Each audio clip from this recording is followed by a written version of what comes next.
I seen a bullet going through his head. I thought he was dead. So Orlando shot across Dre? He leaned over on the window. We rolled down the window, popped. Who was it? They would drove on my side. I would have popped them. You know what I'm saying? But they was on the other side. Right. One over here. Appreciate your cooperation, okay? I'll stand right here in front of the car. Yep. Nope, we're going to put it down. I know. Hang on. Put that down for a second, all right? You got another on your right? Hooks. Orlando's dead. Andre, Big Dre, is dead. He's dead. Terrence doesn't die until 2015. He was actually, ironically, this rapper Chief Keef's weed shop. Down in Compton. I guess in Compton, and then a shootout happens and he dies in the shootout. The 1990s music scene was marked by two particularly dark moments. On one hand, you had the 1994 death of Kurt Cobain, which seemed to capture the essence of young white alienation. But then there was the murder of Tupac Shakur, an event that cut deep, not just within the African-American community, but across the world. It wasn't just another tragic loss. It was a wound that still hasn't healed, especially since, for decades, no one was held accountable. For a long time, it seemed like Tupac's murder would remain one of those unsolved mysteries, a case that would never see justice. That's why it was such a shock last year when armored cars rolled up on a quiet suburban street in Henderson, Nevada, and arrested Keith D., a man long rumored to be connected to the shooting. One over here. Appreciate your cooperation, okay? I'll stand right here in front of the car. Yep. Nope, we're going to put it down. I know. Hang on. Put that down for a second, all right? You got another on your right? Hooks. Suddenly, after all those years, there was a glimmer of hope that the truth might finally come out. Since Keith D's arrest, a lot of attention has shifted to him and his cousin Orlando Anderson, who has always been suspected as the shooter. But people tend to forget that there were two other men in the car that night: DeAndre Smith, also known as Big Dre, who was supposedly sitting right next to Orlando, and Terrence Brown, aka Bubble Up, who was allegedly behind the wheel. Bubble Up was a driver, and Baby Lane and Freaky were in the back seat. We was just all in the car together. Just say that. This was the white Cadillac. Yeah. It's almost as if karma had been keeping tabs on these guys because except for Keith D, every one of them has met a tragic end. That's the car wash right there. You know what I'm talking about? The car wash with Baby Lane. That Tupac, he got right there. You know what I'm saying? Terrence doesn't die until 2015. He was actually, ironically, this rapper Chief Keef's weed shop. Down in Compton. I guess in Compton, and then a shootout happens and he dies in the shootout. Nah, Dre died, I think, they say like his girl poisoned him or some shit like that. And even Keith D is now facing his own reckoning, battling for his life in court as the trial unfolds. They're not only ugly on the outside, but they ugly on the inside too. Dwayne Keefe D. Davis lashing out at prosecutors during another hearing about releasing him on bail. It's wild to think about how things have played out for these men over the years. So let's dive into how their lives took such dark turns and how they ended up in the worst possible ways. Tupac Shakur was tragically gunned down in a drive-by shooting on the night of September 7th, 1996 in Las Vegas. At just 25 years old, the rapper, who had already become an icon in the world of hip-hop, was left fighting for his life in the hospital. After battling his injuries for 6 days, Tupac finally succumbed, leaving behind a legacy that would only grow larger after his death. Complications from several bullet wounds sustained Saturday night, September 7th. He was 25 years old. Shakur was shot 4 times after leaving the Mike Tyson boxing match in Las Vegas. The news of his murder sent shockwaves through the music industry and beyond, sparking countless theories about who was behind it. Was it police corruption? Could it have been a setup by his industry rivals Christopher Notorious Big, Wallace, and Sean Puffy Combs? Some even speculated that Tupac had faked his own death and was living out the rest of his days in secret. But then, years later, Keith D started making headlines with his interviews. He dropped a bombshell, admitting that he and his nephew, Orlando Anderson, were in that infamous white Cadillac that fateful night in Vegas. Bubble Up was a driver, and Baby Lane and Freaky were in the back seat. We was just all in the car together. Just say that. This was the white Cadillac. Yeah. This revelation added more weight to the theory that Anderson had a personal vendetta against Tupac. The history between Tupac and Orlando Anderson was already murky, full of bad blood that only fueled suspicions. Just hours before the shooting, security footage from the MGM Grand Hotel captured Tupac and his entourage attacking Anderson.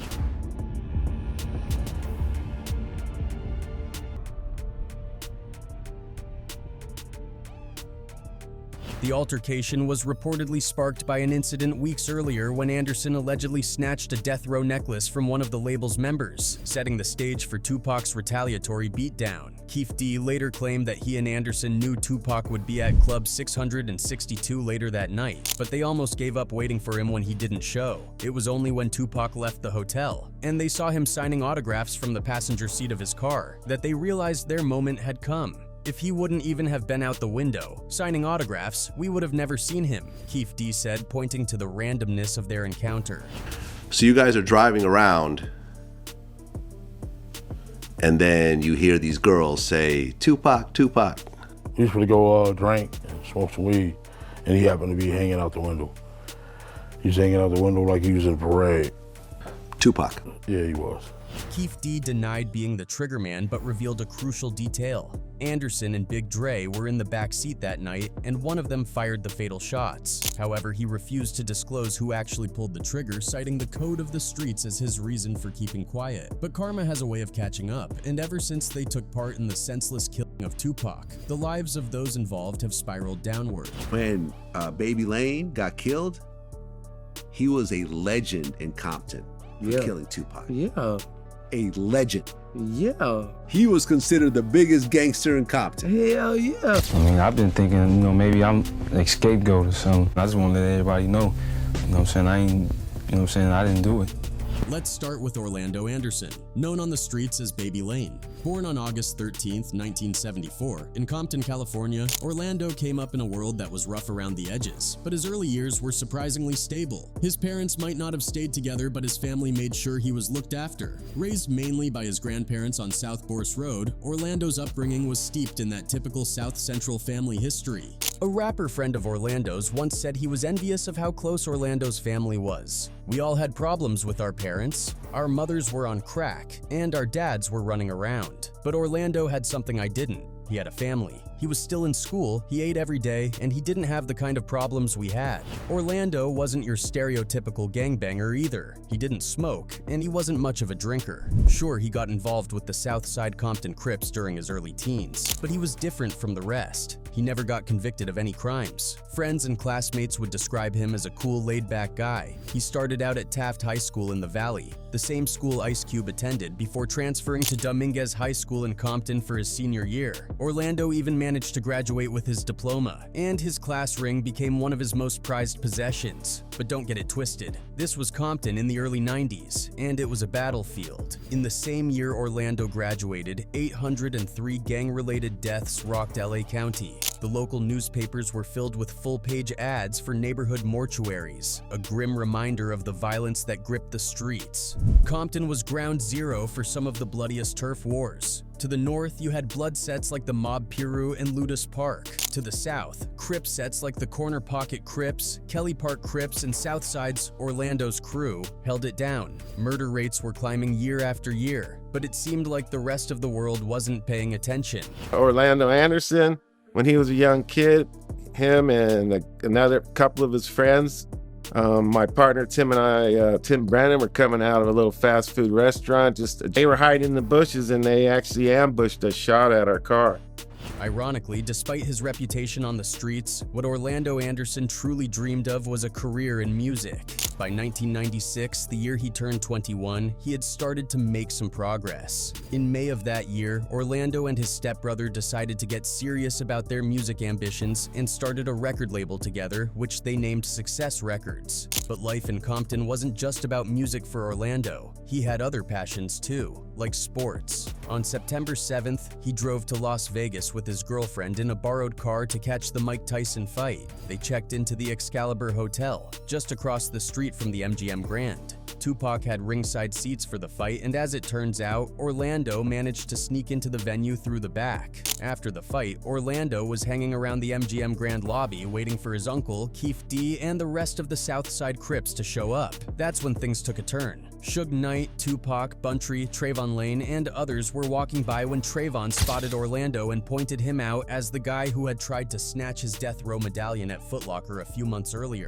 Tupac, not one to let something like that slide, approached Orlando and allegedly asked, "You from South?" Normally it's the fans who approach the stars, but this time it was the other way around. Tupac asked his question, and then without waiting for an answer, he pulled back his fist and punched Orlando square in the head, knocking him to the ground. What followed was a brutal beatdown as the rest of Tupac's crew jumped in, kicking Orlando while he was down. The fight was eventually broken up by hotel security and everyone scattered. Later that night, Orlando allegedly took matters into his own hands. According to reports, he grabbed a gun, leaned out of the Cadillac, and emptied the entire clip into Suge's car. 6 days later, Tupac Shakur was pronounced dead, and the world lost one of its most influential artists. Almost immediately, rumors began swirling that Orlando was the one who pulled the trigger. Many believed Orlando was the one who pulled the trigger. It made sense. He had the motive, having just been beaten down by Tupac and his crew. My opinion, it was Orlando Anderson. There's no doubt,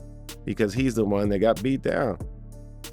But Orlando denied any involvement, even though the streets were convinced otherwise. I mean, I've been thinking, maybe I'm a scapegoat or something. I just want to let everybody know, what I'm saying, I didn't do it.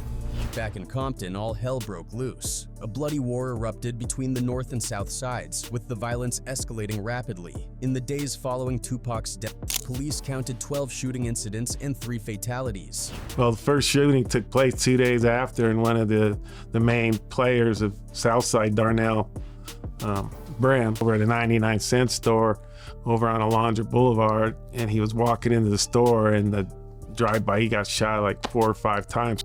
10-year-old girl who also got shot was in critical condition. So that was the first shooting that took place. And that was 2 days after Suge and Tupac were shot. Here were even whispers that the Bloods were being offered $10,000 for every Southside Crip they killed. On the night of October 2nd, 300 police officers swept through the homes of known gang members in Compton. This massive raid was part of an effort to stop the warfare, but it also gave the police an opportunity to arrest Orlando. However, they didn't nab him for Tupac's murder, but for an unrelated incident from earlier in the year. Despite their efforts, the police had to release Orlando because they couldn't link him to the murder of Tupac Shakur.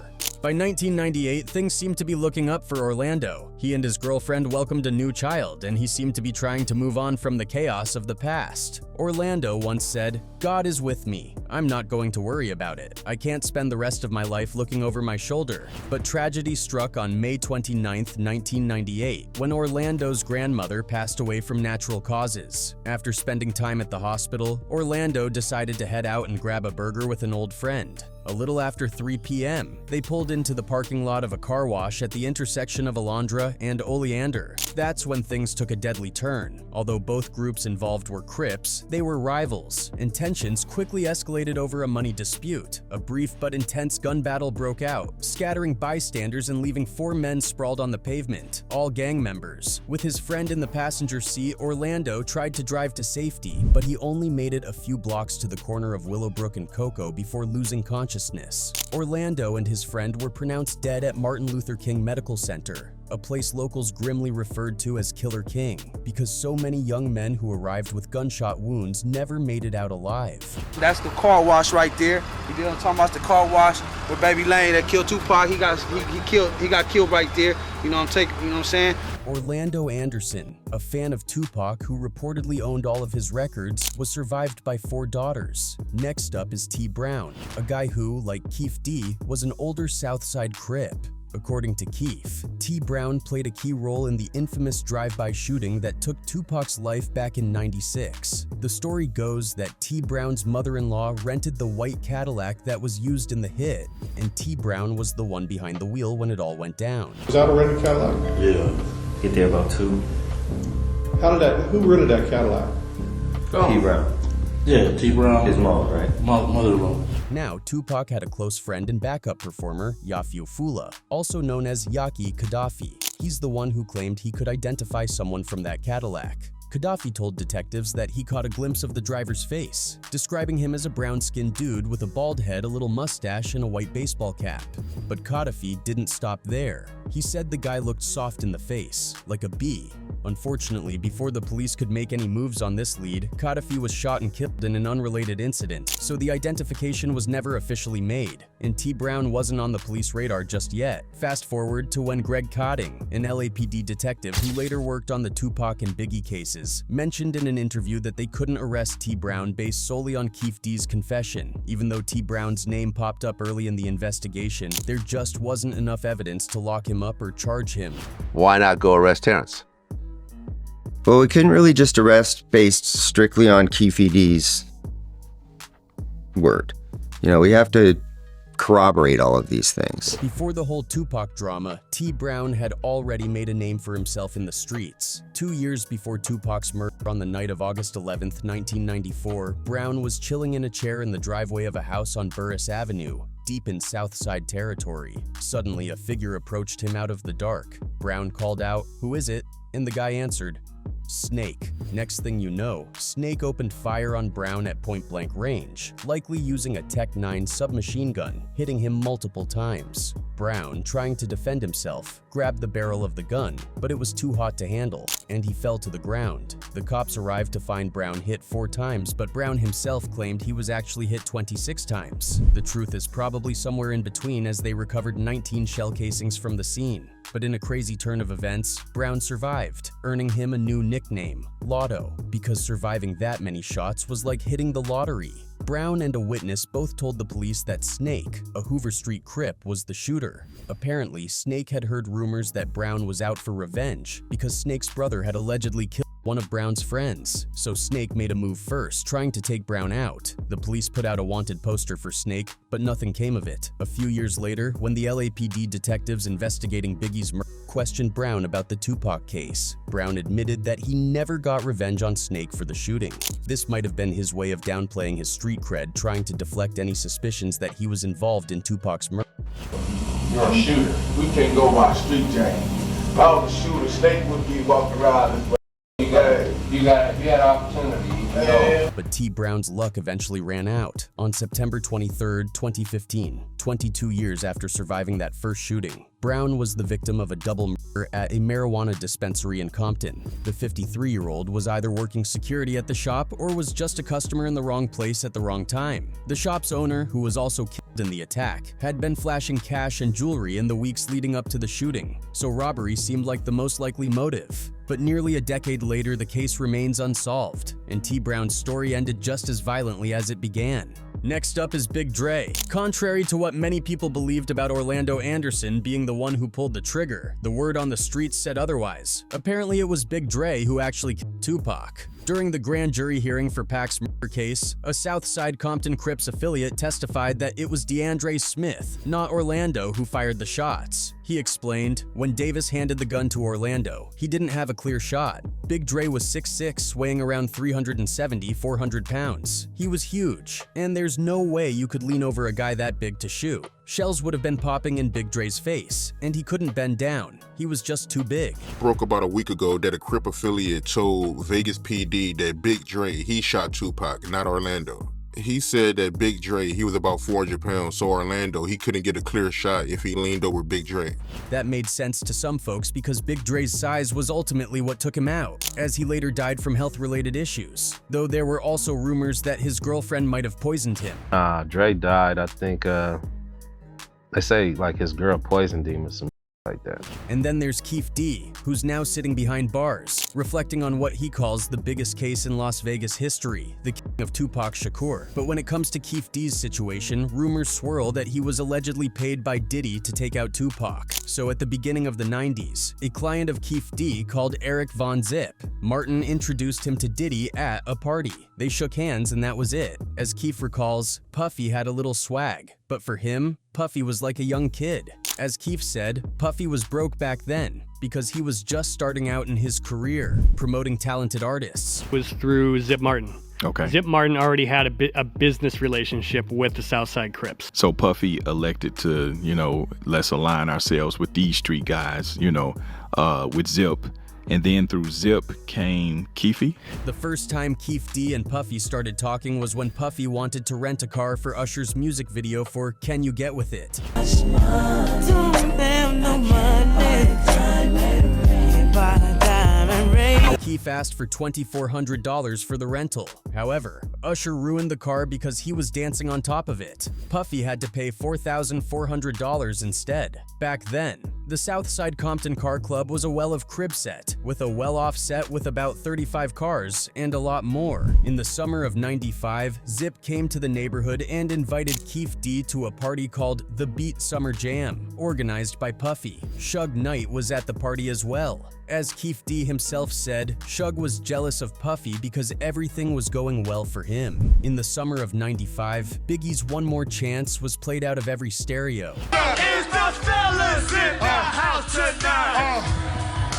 Suge asked Keef where he knew Diddy from, and Keef said just like everybody else, he knew him from drug dealing. Then two events took place, which led to the crumbling of the relationship between Suge and Puffy. This is the first event. I have to worry about the executive producer trying to be all in the videos, all on the record, dancing. Come to Death Row. The second is with Big Jake, Suge Knight's friend who was killed in an altercation between Death Row and Bad Boy Records at a club in Atlanta. Suge blamed Puffy for the murder, and Keef said a member of Bad Boy Records called him and said, "Your boy, Big CEO, is tripping." Obviously, this was a reference to Suge. Keef responded to him saying, "Just send me 40 to 59 tickets and we'll be in there, deep at all your concerts." Puffy would give them tickets to be at their Bad Boy West Coast shows. They went everywhere with them. They'd meet up with them at the hotel, get the tickets, and go with them. Crips were backstage, deep at most of the West Coast shows. Because Zip and Puffy were always in contact with him, Keef always knew where Puffy was, where to go if something were to happen. And it was Puff. And he like, "You think it's cool to come out here and do concerts?" I'm like, "Why it wouldn't be cool?" So he like, "The big CEO dude."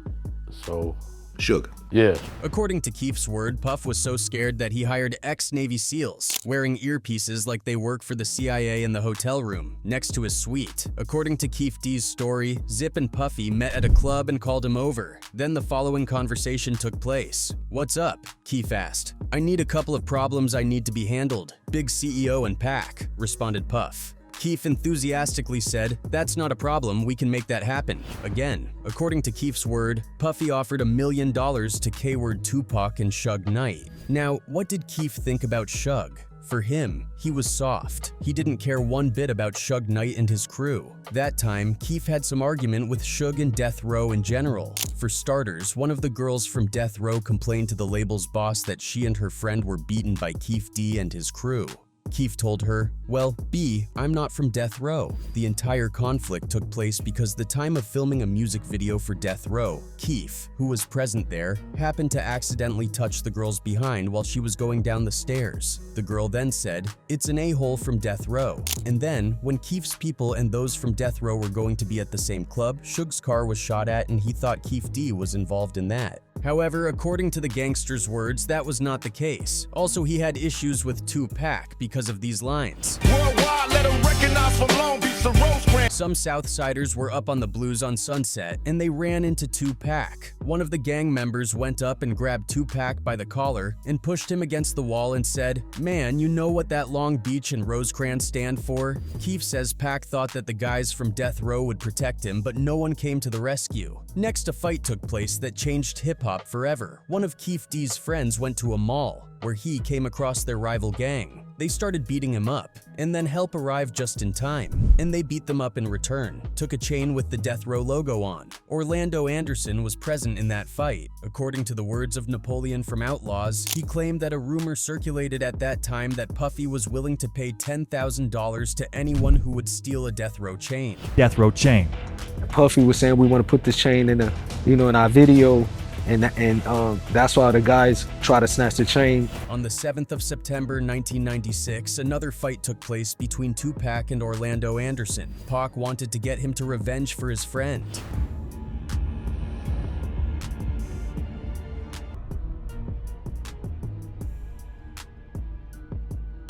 After Orlando was beaten up, Keef D wanted to get back at Pac and Suge Knight for this. For him, it was humiliating. Because for him, Suge Knight and the entire music industry in general were surrounded by fake gangsters, and he couldn't forgive the attack on his nephew. Plus, Puff already offered $1 million for the K-wording of these two. So a few hours later, Pac was K-worded. And right now, Keef D is fighting for his life in court, and things aren't looking too good for him. In the end, it seems like karma came around for all of Tupac's killers.